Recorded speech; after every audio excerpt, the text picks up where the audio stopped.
Hello friends, कैसे हैं आप सभी लोग। आज की क्लास में आप सभी लोगों का एक बार फिर से बहुत बहुत स्वागत करते हैं। और जैसा कि आप सभी को हमने पहले ही बता दिया था कि संडे को आपको एक बहुत ही इंपॉर्टेंट प्रैक्टिस सेट देने वाले हैं। तो दोस्तों, आपका प्रैक्टिस सेट आपके सामने आ चुका है, जो कि आपके सुपर टेट के साथ साथ यूपी टेट के लिए भी बहुत ही ज़्यादा इंपॉर्टेंट है। बहुत ही ज़्यादा चुनिंदा क्वेश्चन को इसमें रखा गया है। तो दोस्तों, जल्दी से सभी लोग जुड़ जाइए और अपनी आज की तैयारी में लग जाइए। तो दोस्तों, आज की क्लास में आपको मिलने वाले हैं ईवीएस प्लस साइंस और प्लस जियोग्राफी प्लस आपके कॉन्स्टिट्यूशन, यानी कि आपके लगभग 20 क्वेश्चंस के जो इम्पोर्टेंट क्वेश्चन बनते हैं उनको आज की क्लास में हम आपके बीच में लेकर आए हैं। तो एक एक क्वेश्चन को समझिएगा, एक एक क्वेश्चन का आंसर करिएगा और देखिए कितने क्वेश्चन आप लोग सही कर पाते हैं। ज़्यादा समय नहीं लेंगे, चलिए आगे बढ़ते हैं। अगर आपने अभी तक चैनल सब्सक्राइब नहीं किया, जल्दी से चैनल को सब्सक्राइब करके बेल आइकन भूलिएगा। चलिए, पहला क्वेश्चन आपके सामने आ चुका है। तुरंत सभी लोग एक एक क्वेश्चन का आंसर करिएगा और कॉपी में नोट करते रहिएगा कितने क्वेश्चन आप लोग सही कर पा रहे हैं। अगर आप लोगों को एक सीट चाहिए अपनी, तो इसी अनुसार आपको तैयारी करनी है। पहला क्वेश्चन आपके सामने है, संकटग्रस्त जंतु दैत्याकार पांडा कहाँ पाया जाता है। तो आपने नाम सुना होगा जाइंट पांडा का। जाइंट पांडा को ही दैत्याकार पांडा कहा जाता है। ये एक संकटग्रस्त पशु की श्रेणी में आता है और ये कहाँ पर पाया जाता है, आपको ऑप्शन चूज करना है और आप लोगों ने चूज कर लिया होगा। इसका आपका सही आंसर है दोस्तों सी नंबर ऑप्शन। काफी लोगों ने ऑस्ट्रेलिया किया होगा, ऑस्ट्रेलिया बिल्कुल गलत है। इसका आपका सही आंसर है चाइना। जाइंट पांडा चाइना में पाया जाता है।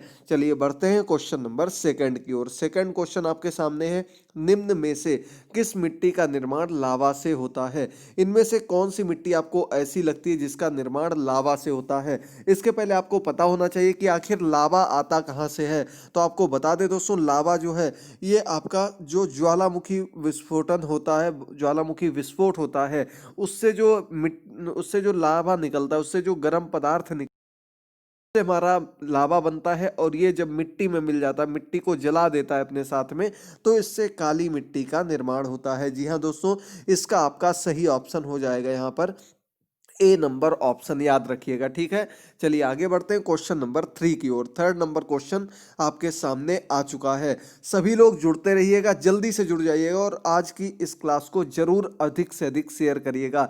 ऐसे ही इंपॉर्टेंट प्रैक्टिस सेट आपके लिए डेली लेकर आने वाले हैं जल्द ही। बस आप लोग सपोर्ट बनाए रखिए, क्लासेस को देखते रहिए। तो अगला क्वेश्चन आपके सामने, मुख्य आयरन और स्टील उद्योग किस पठार में स्थित रूप से। जो आयरन उद्योग होता है, जो स्टील उद्योग होता है, वो आपका कौन से पठार से संबंधित है, किस पठार पर ये अधिक रूप में। तो इसका आपका सही आंसर यहाँ पर हो जाएगा, हमने आपको झारखंड के क्षेत्र में, छत्तीसगढ़ के क्षेत्र में एक पठार बताया था, उसका नाम था छोटा नागपुर का पठार। हमने आपको भूगोल की क्लास में इसके बारे में बताया था, आप लोगों को याद होगा। सही आंसर यहाँ पर हो जाएगा आपका बी नंबर ऑप्शन। यहाँ पर ये आपके आयरन और स्टील उद्योग से संबंधित जो रॉ मटेरियल होता है, जो खनिज होता है, वो अधिक मात्रा में पाया जाता है। इस वजह से इस पठार पर ये उद्योग सर्वाधिक मात्रा में देखा जाता है। आपको पता होगा, जो हमारा जमशेदपुर है, जो हमारा बोकारो है, वहाँ पर स्टील उद्योग मुख्यतः से होता है। तो ये आपका छोटा नागपुर के क्षेत्र में ही आता है। चलिए बढ़ते हैं अगले क्वेश्चन पर। दोस्तों, आंसर जरूर करते रहिएगा सभी। जंतु रात में जागते हैं, यह जानवर हर चीज को किस रंग से देखते हैं। यानी कि कुछ जंतु ऐसे आपने देखे होंगे जो रात में जागते हैं। कुछ क्या, लगभग बहुत से जंतु होते हैं, बहुत से पक्षी होते हैं। तो ये हर चीज को किस रंग में देखते हैं। क्या आपने क्वेश्चन कभी पढ़ा है? इसका सही आंसर क्या होने वाला है, सोच समझ कर आंसर करिएगा। सही आंसर इसका ए नंबर ऑप्शन है, ब्लैक एंड व्हाइट। जी हाँ दोस्तों, ये सभी जंतु और मोस्टली पक्षी जो होते हैं, ये सभी चीज़ों को ब्लैक एंड वाइट रूप में देखते हैं। और ये क्वेश्चन आपका एनसीईआरटी बुक से लिया गया। एनसीईआरटी बुक्स में आपको ये जानकारी दी गई है। एनसीईआरटी के लिए अभी आपके हैंड रिटन नोट्स जल्द ही आप सभी के बीच में लाने वाले हैं। आप लोग क्वेश्चंस को देखिएगा और डेली सभी क्लासेस को अधिक से अधिक देखते रहिएगा। चलिए बढ़ते हैं अगले क्वेश्चन पर। बहुत महत्वपूर्ण क्वेश्चन आपके सामने है, भारत का उपराष्ट्रपति बनने के लिए न्यूनतम आयु कितनी होनी चाहिए। दोस्तों, उपराष्ट्रपति की बात हो रही है। वर्तमान समय में उपराष्ट्रपति का नाम क्या है? वेंकैया नायडू। अगर ना याद हो तो नोट कर लीजिएगा। और इस क्वेश्चन का आपका सही आंसर यहाँ पर क्या हो जाएगा, तो इसका आपका बी नंबर ऑप्शन बिल्कुल करेक्ट हो जाएगा। दोस्तों, 35 वर्ष की उम्र होनी चाहिए भारत के उपराष्ट्रपति बनने के लिए। और दोस्तों, ये किस अनुच्छेद के अंतर्गत आता, तो आपको बता दें, अनुच्छेद 66।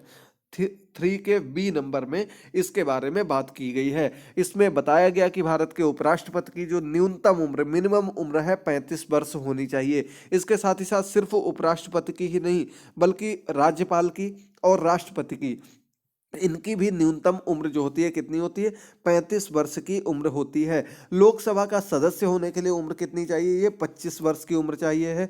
बाकी ये जो भी जानकारी है इससे रिलेटेड आप लोगों को जो हमारी अलग से संविधान की क्लासेस चल रही हैं उसमें चर्चा करेंगे, उसमें आपको बताएंगे। उसके भी लगभग 3 से 4 पार्ट आ चुके हैं। अगर आप लोग सोच रहे हो कि हम किन क्लासेस की बात कर रहे हैं तो आपको बता दें, सुपर टेट 2021 की लगातार आपके लिए क्लासेस डाल रहे हैं, लगातार उसके इंपॉर्टेंट क्वेश्चंस को लेकर आ रहे हैं। अगर आपने ना देखा हो तो पूरी प्लेलिस्ट का लिंक नीचे दिया गया है। अगला क्वेश्चन आपके सामने है, नौचंदी का मेला इनमें से किस स्थान पर आयोजित किया जाता है। नौचंदी का मेला बहुत महत्वपूर्ण है। मेला अलग से आपको टॉपिक दिया जाता है दोस्तों, याद रखिएगा। यूपी टेट में भी सुपर टेट में भी कम से कम 1 अंक आपका पूछा जाएगा। नौचंदी का मेला लगता है मेरठ क्षेत्र में, मेरठ में, और इसका आपका सही ऑप्शन यहाँ पर हो जाएगा दोस्तों डी नंबर ऑप्शन। मेरठ के क्षेत्र में नौचंदी का मेला लगता है।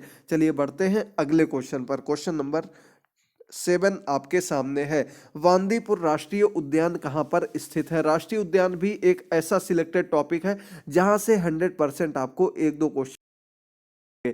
तो दोस्तों वांदीपुर, बांधवगढ़, इन दोनों में बहुत कंफ्यूजन होता है। यहां हम बात कर रहे हैं वांदीपुर की। आपको दोनों कंफ्यूज हो गए होंगे, सही आंसर इसका है कर्नाटक। जी हाँ दोस्तों, सी नंबर ऑप्शन बिल्कुल करेक्ट है। जो ऑप्शन गलत हुआ करे उसके आगे गलत का टिक लगाते रहिएगा, नहीं तो आप लोग कंफ्यूज हो जाए कौन सा सही किया है कौन सा गलत, और आपकी पूरी मेहनत पर पानी फिर जाए। तो यहाँ पर कर्नाटक सही आंसर है।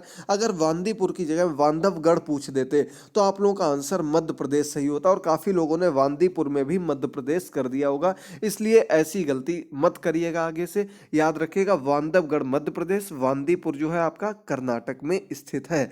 चलिए आगे बढ़ते हैं क्वेश्चन नंबर 8 पर। लोकसभा के सदस्यों का कार्यकाल कितना होता है। तो दोस्तों लोकसभा के जो सदस्य होते हैं, लोकसभा हमारा निचला सदन होता है, और इसके जो आपके सदस्य होते हैं, सांसद लोग होते हैं, और लोकसभा के सदस्यों का कार्यकाल कितना होता है आपको पता होगा, 5 वर्ष का होता है। 5 वर्ष का कार्यकाल, और ये आपके जनता के द्वारा चुने जाते हैं।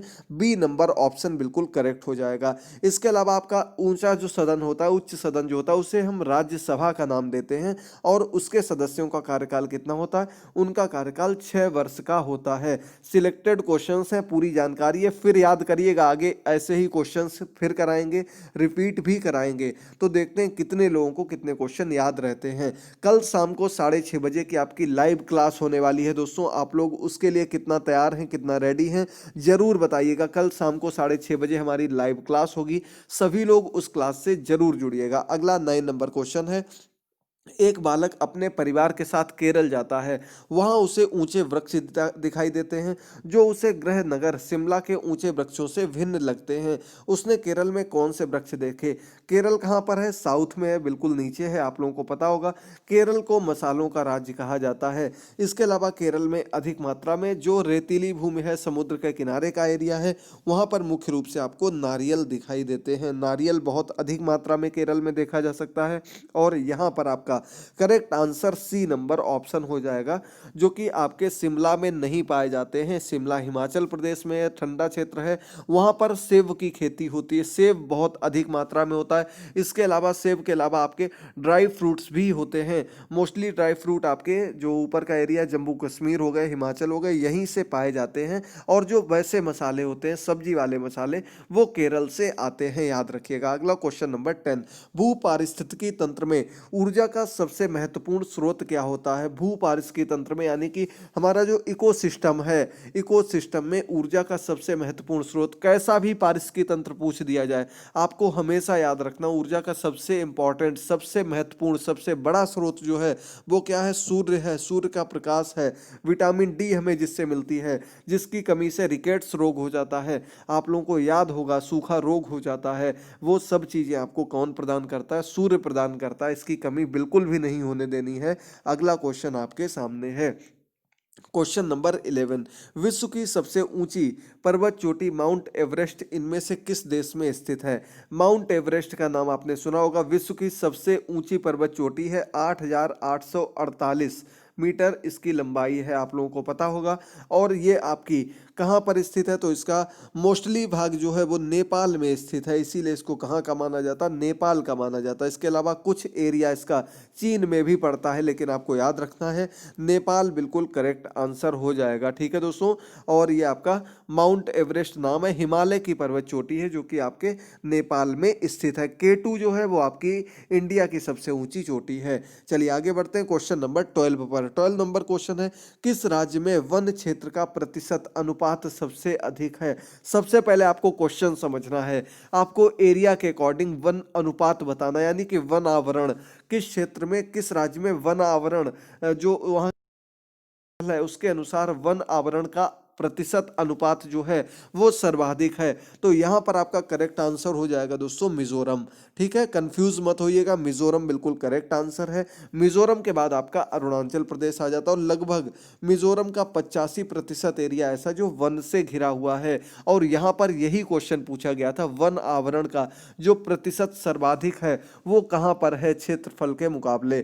तो ये आपका मिजोरम बिल्कुल करेक्ट आंसर हो जाएगा। जब वनों की बात की जाएगी तो नंबर 1 पर आपका मध्य प्रदेश आ जाता है, याद रखिएगा। दोनों तरीके से आप लोगों को क्वेश्चन याद रखना है, इंपॉर्टेंट क्वेश्चन है। और अगर क्लास पसंद आए तो दोस्तों एंड तक तो आपको जुड़े रहेंगे, इसके अलावा आपको कमेंट करके जरूर बताना है। लगातार क्लासेस ला रहे हैं, एक भी दिन आपकी क्लास मिस नहीं हो रही है, जरूर सपोर्ट करते रहिएगा। क्वेश्चन नंबर 13, भारत में किस वन्यजीव अभयारण्य में गैंडों के संरक्षण की परियोजना चलाई जा रही है।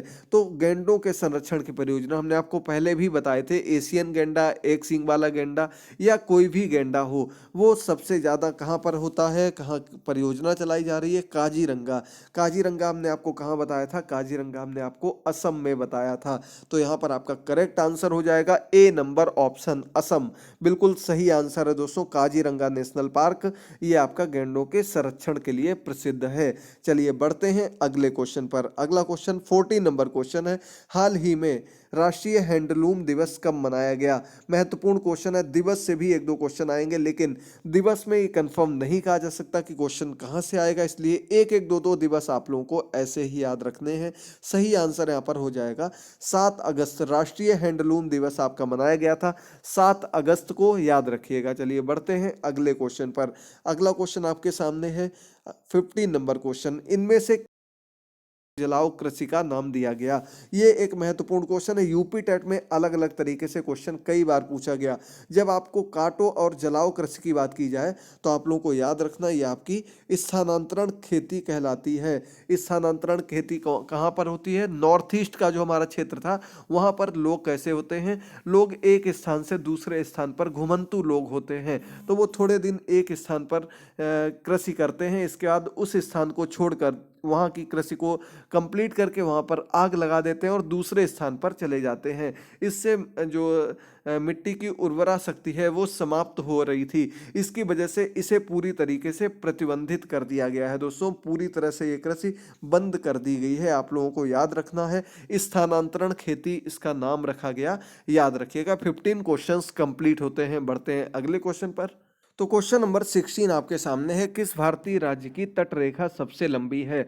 तट रेखा यानी कि समुद्री सीमा जो है, समुद्री तट रेखा सबसे लंबी है। तो ये आपकी क्वेश्चन हमने आपको भूगोल में कराया था।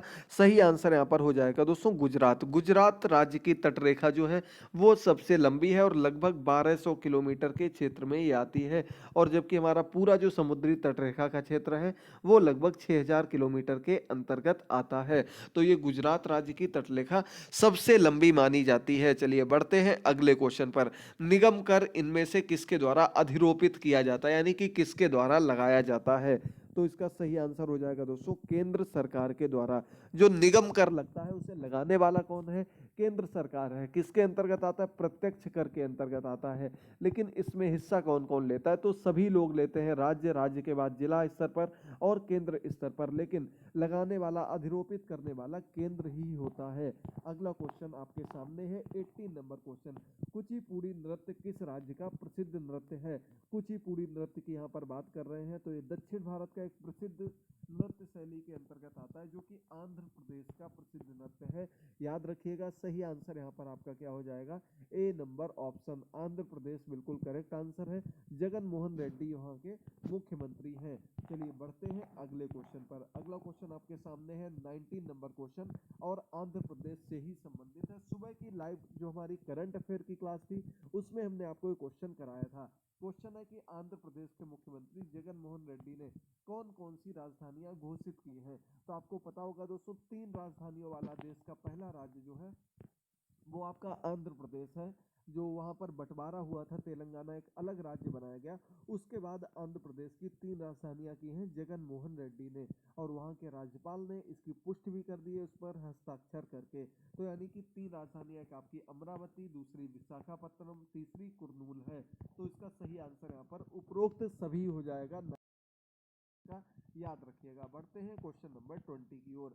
अजंता एलोरा की गुफाएं इनमें से किससे संबंधित हैं। अजंता एलोरा की जो गुफाएं हैं, प्राचीन प्रसिद्ध गुफाएं हैं, ये आपकी बौद्ध धर्म की शैली को दिखाती हैं। बौद्ध धर्म के जो प्रमुख कार्य थे, बौद्ध धर्म में जो रीतियां थी उनको दर्शाने वाली थी। तो इसका सही आंसर यहाँ पर ए नंबर ऑप्शन हो जाएगा। अजंता एलोरा की गुफाएं मुख्य रूप से बौद्ध धर्म पर आधारित हैं। 20 क्वेश्चंस कंप्लीट होते हैं, ज़्यादा समय नहीं ले रहे हैं। अगर आप लोगों को कोई डाउट हो या कोई सजेशन चाहिए या कोई बदलाव चाहिए हो तो आप लोग कमेंट बॉक्स में कमेंट करना मत भूलिएगा। सभी लोगों के कमेंट्स पढ़ते हैं, अपना सपोर्ट दिखाते रहिए और बताइएगा क्या अभी भी वॉइस में प्रॉब्लम आ रही है। दोस्तों सभी के लिए एक नया माइक ऑर्डर किया है ताकि आप लोगों को अच्छी वॉइस मिल सके। जैसे ही माइक आ जाएगा तुरंत आप लोगों को और अच्छी सी क्लासेस और वॉइस मिलने लगेगी। लाइव क्लास से जरूर कल शाम को सभी लोग जुड़िएगा। भूकंप की तीव्रता मापने वाले यंत्र को क्या कहते हैं। भूकंप की तीव्रता मापी जाती है, आप लोगों को पता होगा। भूकंप जब आता है बताया जाता है कि इतने रिएक्टर का भूकंप था, इतनी इसकी तीव्रता थी। तो ये सीस्मोग्राफ से मापा जाता है, इसे रिएक्टर पैमाना भी कहते हैं। लेकिन मेन नाम जो होता है सीस्मोग्राफ होता है, जिसमें भूकंप की तीव्रता को मापा जाता है। तो यहाँ पर correct answer A number option हो जाएगा, याद रखिएगा। चलिए बढ़ते हैं क्वेश्चन नंबर 22 की ओर। हाल ही में किस दिन विश्व संस्कृत दिवस मनाया गया। ये क्वेश्चन भी हमने आपको सुबह की लाइव क्लास में दिया था, तो अगर आप लोगों को याद हो तो बताइएगा। 3 अगस्त सही आंसर यहाँ पर हो जाएगा। लेकिन मेन चीज आप लोगों को क्या बताई थी, श्रावण मास की पूर्णिमा को ये मनाया जाता, श्रावण मास की पूर्णिमा को। इतना आप लोगों को जरूर याद रखना है। चलिए बढ़ते हैं अगले क्वेश्चन की ओर। अगला क्वेश्चन 23 नंबर क्वेश्चन आपके सामने है। भारत में आपदा प्रबंधन विधेयक कब पारित किया गया। तो आप लोगों को दोस्तों आपदा प्रबंधन के बारे में पता होगा। जो किसी भी प्रकार की आपदा आती है उसको लेकर एक विधेयक, एक अधिनियम, एक एक्ट बनाया गया था और ये आपका 2005 में पारित किया गया। 1995 से इसको बनाने के नियम बनाए जा रहे थे, प्रयास किए जा रहे थे, लेकिन बनकर ये कब तैयार हुआ, ये लागू किया गया आपका 2005 में। आपदा प्रबंधन विधेयक याद रखिएगा। इसमें आपको बताया गया कि जितना भी उत्तरदायित्व है मुख्य रूप से आपदा प्रबंधन को लेकर वो किसका होता है, स्टेट गवर्नमेंट का होता है, राज्य सरकार का होता है, याद रखिएगा। चलिए बढ़ते हैं आज के अगले क्वेश्चन पर, 24 नंबर क्वेश्चन पर। भारत के किस पड़ोसी देश को ड्रकयुल के नाम से भी जाना जाता है। इसके पहले हमने आपको क्वेश्चन दूसरे रूप में बताया था। हमने आपसे पूछा था द लैंड ऑफ ड्रैगन्स किसको कहा जाता है, ड्रैगन्स का की धरती किसको कहा जाता है। तो ड्रैगन्स का लैंड भूमि कहा जाता है आपका भूटान को। हमारा पड़ोसी देश है भूटान, और वहीं के जो घर होते हैं उन्हें ड्रंकयुल के नाम से वो लोग खुद पुकारते हैं। वो लोग कहते हैं ये बर्फीले ड्रैगन्स का घर है, इस वजह से इसे ड्रकयुल नाम दिया गया है, याद रखिएगा। लैंड ऑफ ड्रैगन्स के नाम से भी जाना जाता है। सही आंसर आपका भूटान हो जाएगा, याद रखिएगा। चलिए बढ़ते हैं आज के अगले क्वेश्चन की ओर। 25 नंबर क्वेश्चन आपके सामने है। एक एक क्वेश्चन को बहुत अच्छे ढंग से याद करिएगा, बहुत महत्वपूर्ण क्वेश्चन है।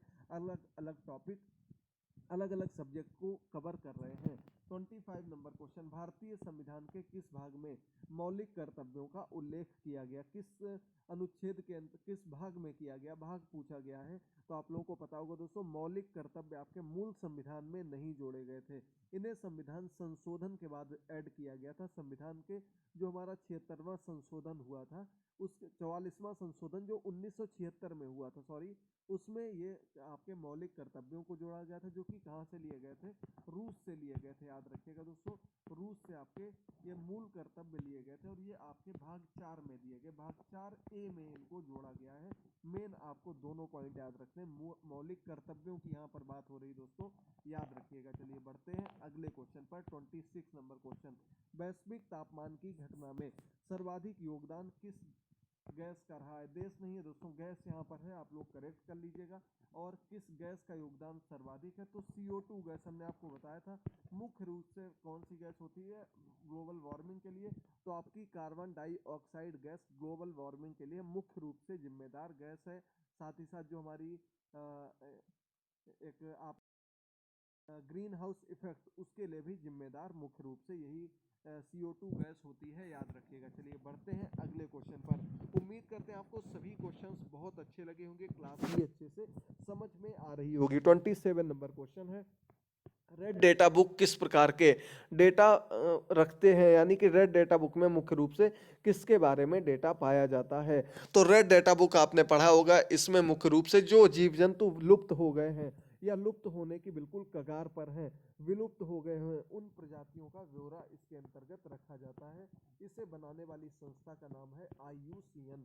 IUCN के द्वारा इस रेड डेटा बुक को बनाया जाता है, याद रखिएगा। 27 नंबर क्वेश्चन पर हम लोग बढ़ चुके हैं आगे। चलिए बढ़ते हैं अगले क्वेश्चन पर। 28 नंबर क्वेश्चन, निम्न में से कौन से भारतीय संसद के संघटक हैं? तो आपको पता होगा दोस्तों, भारतीय संसद के कौन कौन से अंग होते हैं। तो इसमें आपके लोकसभा, राज्यसभा होते हैं और राष्ट्रपति होता है। यानी कि तीनों आपके भारतीय संसद के मुख्य घटक होते हैं, मुख्य अंग होते हैं, मुख्य संगठक होते हैं। किसी भी रूप में आपको दे दिया जाए, इन तीनों नामों को आप लोगों को याद रखना है। तो यहाँ पर आपका डी नंबर ऑप्शन बिल्कुल करेक्ट हो जाएगा। चलिए बढ़ते हैं अब आज के अंतिम क्वेश्चन पर। 29 क्वेश्चन आज की लाइव क्लास में आपको देखने को मिले।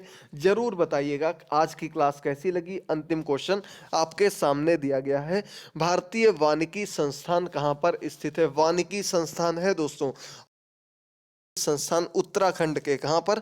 देहरादून में स्थित है। सी नंबर ऑप्शन आपका बिल्कुल करेक्ट हो जाएगा। आज के आपके पूरे 29 क्वेश्चंस पूरी व्याख्या के साथ कंप्लीट होते हैं।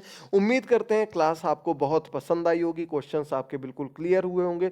बिल्कुल इसी तरीके की बिना टाइम वेस्ट किए आपकी लाइव क्लास कल शाम को 6:30 बजे से शुरू होगी। सभी लोग जरूर क्लास से जुड़िएगा, क्वेश्चंस को देखिएगा और अपनी पूरी तैयारी हमारे साथ मिल करके करते रहिएगा। अब आपको एक क्वेश्चन का आंसर देना है, भारतीय वनस्पति संस्थान कहाँ पर स्थित है? ये आप लोगों को कमेंट बॉक्स में बताना है। जो लोग आज पहली बार जुड़े हैं, डेली क्लासेस को देखिए, चैनल को सब्सक्राइब करिए। टेलीग्राम पर आप इसकी PDF भी प्राप्त कर सकते हैं। करंट अफेयर की PDF हमने आपको वहां पर शेयर कर दी है, तो आपने ना देखी हो तो जरूर अधिक से अधिक देखना मत भूलिएगा। मिलते हैं अगली क्लास में, तब तक के लिए ख्याल रखिए। थैंक यू दोस्तों, गुड बाय, टेक केयर।